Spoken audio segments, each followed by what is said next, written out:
ရှိတဲ့ရန်ကုန်နဲ့တခြားမြို့ကြီးအများအပြားမှာဝမ်ပြက်ဝမ်ရှော့ယောဂါတွေပို့ပြီးတော့ဖြစ်လာတဲ့အတွက်ကြောင့်ရေတွေကိုကလိုရင်းတွေပို့ပြီးတော့ခန့်နေရပါတယ်။ဒါပေမဲ့ဒီကိစ္စတွေအကုန်လုံးကအခုမှနေချင်းရချင်းဖြစ်လာတာတော့မဟုတ်ပါဘူး။အရင်တုန်းကလည်းဒီလိုမျိုးဖြစ်ခဲ့တာမျိုးတွေရှိပါတယ်။လွန်ခဲ့တဲ့နှစ်200ကျော်မြန်မာမင်းအဆက်ဆက်မျိုးတွေတည်တဲ့အခါဒါအပြင်ကျွန်တော်တို့ရဲ့ကိုးမောင်ခေအထီကိုလူတောင်းချီပြီးတော့အသက်ဆုံးရှုံးခဲ့ရဘူးပါတယ်။ဒါပေမဲ့ဒါရင်တင်နဲ့မဟုတ်သေးပါဘူး။ဒါပေမဲ့မြန်မာနိုင်ငံတစ်ခုထဲမှာလည်းမဟုတ်ပါဘူး။ကမ္ဘာအနှံ့မှာလည်းဒီယောဂကြောင့်အသက်ဆုံးရှုံးခဲ့ရတဲ့သူဟာမြောက်များစွာရှိခဲ့ပါတယ်။ဒီနေ့မှာတော့မတန်းတဲ့ရေဟာကျွန်တော်တို့အတွက်ဘယ်လောက်တောင်မှအန္တရာယ်များလဲ။ဒါအပြင်လူသမိုင်းတစ်လျှောက်ဘယ်လောက်တောင်မှအသက်တွေဆုံးရှုံးခဲ့ရလဲဆိုတာကိုဒီနေ့ဗီဒီယိုမှာကျွန်တော်ပြောပြပေးသွားပါမယ်။ကျွန်တော်တို့နေထိုင်တဲ့မြန်မာနိုင်ငံရဲ့လူဦးရေအထူးထပ်ဆုံးမြို့တွေကတစ်ခုဖြစ်တဲ့ရန်ကုန်မြို့မှာဝမ်ယောဂါတွေတော်တော်လေးကိုဆိုးရွားနေပါတယ်။ဒါကြောင့်ရန်ကုန်စီမံသားယာရေးကော်မတီက YCDC ကပေါ့နော်ကလိုရင်းတွေကိုရေတွေကိုထည့်နေပါတယ်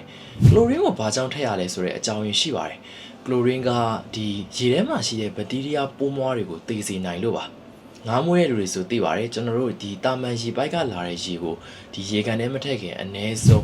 12နာရီလောက်ကိုအပြင်မှာထားပေးရပါတယ်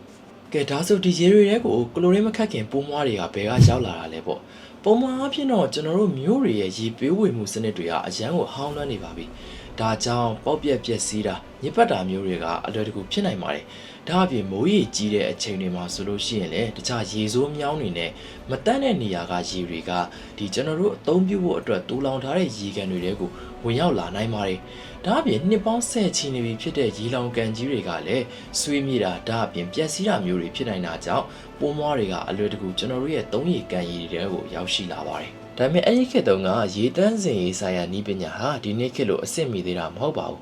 1820ပြည့်နှစ်ဝန်းကျင်မှာကမ္ဘာပထမဆုံးကာလာဝမ်ယောဂကတ်ဆိုးကြီးကာလာဝမ်ယောဂဆိုင်ရာကမ္ဘာလုံးဆိုင်ရာပြန့်နှံ့မှု1819-1824ဟာအိန္ဒိယနိုင်ငံဘင်္ဂလားဒေ့ရှ်ဒေသကနေပြီးတော့စတင်ခဲ့ပါတယ်ဒီယောဂဟာကုန်သွယ်ရေးလမ်းကြောင်းတွေစစ်တပ်တွေရဲ့ရွှေ့ပြောင်းမှုတွေကြောင့်အရှိတောင်အာရှတခွင်ပြန့်နှံ့ခဲ့ပြီးတော့ဒီခေတ်ကကုန်းမောက်ခေတ်ဗမာပြည်နယ်တွေထဲထိကိုရောက်ရှိလာခဲ့ပါတယ်ပထမအင်္ဂလိပ်မြန်မာစစ်ပွဲ1824-1826ကာလအတွင်းကာလဝမ်ယောဂဟာတိုက်ပွဲထောင်စစ်သားတွေကိုပို့ပြီးတော့တိတ်ဆုံးစေခဲ့တယ်လို့သမိုင်းမှတ်တမ်းတွေမှာဖော်ပြပါတယ်ဒါဟာရေနဲ့တန်ရှင်းဆိုင်ရာညံပြင်းမှုတွေကြောင့်စစ်စကန်တွေရဲ့အထိယောဂတွေလင်းမြန်စွာပြန့်နှံ့သွားခဲ့လို့တပ်သားတွေအသက်ဆုံးရှုံးခဲ့ရတယ်လို့လည်းဆိုပါတယ်ဒီနေရာမှာကျွန်တော်တို့ကဘာကြီးကိုပတ်ကြည့်လိုက်ကြရအောင်ကဘာမှာကာလာဝမ်ယောဂဖြစ်ပွားခဲ့တဲ့အချိန်ကတ်ကြီး9ကတ်ရှိခဲ့ပါတယ်1818ခုနှစ်ကစပြီးတော့အခုချိန်ထိကာလာဝမ်ယောဂကတ်ကြီးစုစုပေါင်း9ကြိမ်ကဘာကိုလှုပ်ခါစေခဲ့ပါတယ်ကတ်ကြီးအကြိမ်1 1819-1824ဘင်္ဂလားဒေသကအာရှတခွင်ဖြစ်ပွားခဲ့တဲ့ကတ်ကြီးပါကတ်ကြီးအကြိမ်2 1829-1839ဥရောပမြောက်အမေရိကထိပြန့်နှံ့ပြီးတော့လန်ဒန်မြို့မှာလူထောင်ချီသေဆုံးခဲ့တဲ့ကတ်ကြီးပါကတ်ကြီးအကြိမ်နံပါတ်3 1846-1860အထိအနေနဲ့အကြီးဆုံးလှိုင်းလုံးကြီးဖြစ်ပြီးတော့တကမ္ဘာလုံးလူတန်းနဲ့ချီသေဆုံးခဲ့ပါတယ်1854ခုနှစ်လန်ဒန်မြို့မှာကာလာဝမ်ယောဂါကြီးဖြစ်ပွားနေတဲ့အချိန်မှာတော့ဂျွန်စနိုးဆိုတဲ့လူတစ်ယောက်ဟာအဖွယ်ရှာဖွေမှုတစ်ခုကိုတွေ့ရှိခဲ့ပါတယ်ဂေယောသလုံးနဲ့ကဂျွန်စနိုးတော့မဟုတ်ပါဘူးသူကယောဂဖြစ်ပွားမှုတွေကိုမြေပုံပေါ်မှာအမှတ်တစိတ်ခတ်ကြည့်ပြီးတော့ယောဂပြန့်နှံ့ရာရေရင်းပတ်ဝန်းကျင်တွေအကုန်လုံးကိုပိတ်ပစ်လိုက်ပါတယ်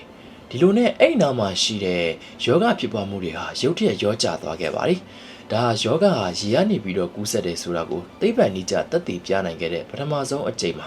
germ theory ယောဂဖြစ်ပွားမှုအကြောင်း theory တွေမတွေးရှိခင်ကတည်းကဒီတွေးရှိချက်ဟာခေဦးပြည်သူ့ကျန်းမာရေးသိပ္ပံပညာကိုအခြေခံချပေးခဲ့တယ်လို့ဆိုလိုနိုင်ပါတယ်ကိုလိုနီခေတ်ကိုရောက်တဲ့အခါအဲ့ဒီချိန်တုန်းကရန်ကုန်ဒီနေ့ခေတ်ရန်ကုန်မြို့လို့ဆိုလိုတဲ့ကျွန်တော်တို့ရဲ့မြို့ကြီးဟာအဲ့ဒီချိန်မှာလူဦးရေအရန်ကိုများပြားလာပြီးတော့ခေတ်မီတိုးတက်လာတဲ့မြို့ကြီးတစ်မြို့အဖြစ်ပြောင်းလဲလာပါတယ်လူဦးရေတိုးတက်များပြားလာတဲ့အမျှတန်ရှင်းရေးအခြေခံအဆောက်အအုံ infrastructure တွေကမှီအောင်မဆောက်လုပ်နိုင်ခဲ့ပါဘူးဒီကလာတွေမှာကာလာဝမ်ယောဂါ typhoid အေးမီယောဂါသွေးဝမ်းယောဂါစားတဲ့ရေရင်းယောဂါတွေဟာရန်ကုန်မြို့ရဲ့ဆင်းရဲသားရပ်ကွက်တွေထဲမှာပုံမှန်ဖြစ်ပေါ်နေကြပြဿနာတစ်ခုဖြစ်ပေါ်လာပါတော့တယ်။ဗြိတိရှအစိုးရက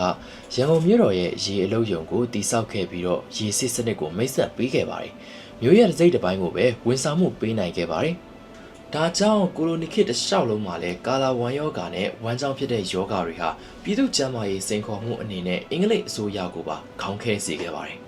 အခုချိန်မှာတော့ဒီပိုးမွှားတွေကဘလို့အလုပ်လုပ်တယ်ဘလို့မျိုးပေါက်ပွားတယ်ဆိုတာကိုကျွန်တော်တို့ကောင်းကောင်းကြီးကိုသိပ္ပံနည်းကျကျနားလည်ခဲ့ပါပြီ Vibrio cholerae ဆိုတဲ့ဘက်တီးရီးယားကဒီယောဂရဲ့အဓိကအကြောင်းရင်းပါဒီပိုးမွားကညဉ့်ညမ်းနေတဲ့ရေဒါမှမဟုတ်အစားအစာကနေဝမ်းထဲကိုဝင်ရောက်လာပါတယ်ဦးသိန်းထဲမှာအစိတ်တော်စင်တစ်မျိုးကိုသူကထုတ်လုပ်ပါတယ်ဒီအစိတ်ကခန္ဓာကိုယ်ထဲကရေနဲ့ဓာတ်သတ္တုတွေကိုလျှင်မြန်စွာထုတ်ပစ်ပါတယ်ဒါကနေပြီးတော့ပြင်းထန်တဲ့ဝမ်းလျှောမှုကိုဖြစ်စေတာပါကုသမှုကိုအချိန်မီမရဘဲနဲ့ဝမ်းအရန်လျှော့ရင် dehydration ဖြစ်ပြီးတော့လူကိုအသက်ပါဆုံးရှုံးစေနိုင်ပါတယ်ဒီနေရာမှာမေးခွန်းတစ်ခုပေါ်လာပါတယ်ဒါကတော့လွန်ခဲ့တဲ့နှစ်200ကတည်းကပြည်သူတွေကိုချဲလက်အနေနဲ့ဖြစ်ပေါ်ခဲ့တဲ့ဒီကာလာဝမ်ယောဂါကြီးဟာအခုဘာကြောင့်ရန်ကုန်မြို့နဲ့တခြားမြို့တွေမှာပြန်ပြီးတော့ပေါ်လာရလဲဆိုတာပဲဖြစ်ပါတယ်ပြည်သူ့ကျန်းမာရေးကျွမ်းကျင်သူတွေကအဓိကအချက်3ချက်ကိုထောက်ပြကြပါတယ်အရန်ကိုကြာရှည်နေပြီးတော့ခေဟောင်းနေတဲ့အခြေခံအစအုံရေးပိုင်လိုင်းအများစုကနှစ်ပေါင်းများစွာကြာနေဖြစ်လို့ပောက်ကွဲမှုတွေယိုစီးမှုတွေရှိနေပါတယ်နောက်တစ်ချက်ကတော့မိုးရာသီပါမိုးရာသီမှာရေကြီးမှု flooding တွေဖြစ်ပေါ်တာကြောင့်ရေစိုးနဲ့ရေတန့်ရောနှောနိုင်ခြေကအရန်ကိုများပြားပါတယ်ဒါအပြင်မြို့ရဲ့တိုးတက်မှုတွေကအဆက်မပြတ်ဖြစ်ပေါ်နေတာမြို့ရဲ့ချဲ့ထွင်မှုတွေဖြစ်တာလူနေထူထပ်တာဒီအချက်တွေကြောင့်ပဲဒီယောဂပိုးမွားတွေဟာရေကနေသစဉ်လျင်မြန်စွာပြန့်နှံ့သွားတယ်လို့ဆိုနိုင်ပါတယ်ဒါကြောင့်စီပင်ကပြုလုပ်တယ်လို့မျိုးကလိုရင်းတွေကိုအလင်းအမြန်ခတ်နေရတဲ့အကြောင်းရင်းတစ်ခုလည်းဖြစ်ပါတယ်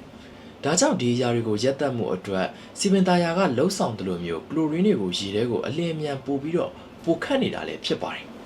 ဒီဖြစ်ပျက်တွေကကုန်းမောင်ခေတ်လန်ဒန်မြို့ဒါအပြင်ဂျွန်စနိုးတို့လက်ထက်ထိကိုပါဖျက်တမ်းလာခဲ့ပြီးတော့ယနေ့ခေတ်ရန်ကုန်မြို့ကိုရောက်လာပါပြီရေထဲကအန်နီရယ်ဆိုတာဟိုးရင်ကလေးကလူသားတွေရင်ဆိုင်ခဲ့ရတဲ့ပြဿနာတစ်ခုပါဤပညာတိုးတက်လာလေးဒီပြဿနာတွေကိုကျွန်တော်တို့ပို့ပြီးတော့နားလည်လာလေးပဲဖြစ်ပါတယ်အခုကြည့်နေတဲ့သူတွေရောပတ်ဝန်းကျင်မှာဒီလိုယောဂဖြစ်ပွားနေတဲ့သူတွေရှိလားဖြစ်ပွားနေတဲ့အကြောင်းရင်းတွေကိုရောရှာတွေ့လားပတ်ဝန်းကျင်မှာရှိတဲ့ရေစိုးမြောင်းတွေနဲ့ကျွန်တော်တို့အိမ်တွေကိုဆက်သွယ်ထားတဲ့ရေကောင်းမြောင်းတွေနဲ့ရောဘယ်လိုမျိုးဆက်သွယ်မှုတွေရှိနေလဲအခုကြည့်နေတဲ့သူတွေထဲမှာအဝီစီးကနေပြီးတော့ရေထုတ်သုံးတဲ့သူတွေရောရှိလားကောမန့်မှာပြောသွားပေးခဲ့ပါဦးနော်အခုလိုဗီဒီယိုတွေကိုနှစ်သက်တယ်ဆိုရင်တော့ကျွန်တော်ရဲ့ channel လေးကို subscribe လုပ်သွားခဲ့ပါဦးနော်ကျေးဇူးတင်ပါတယ်ခင်ဗျာ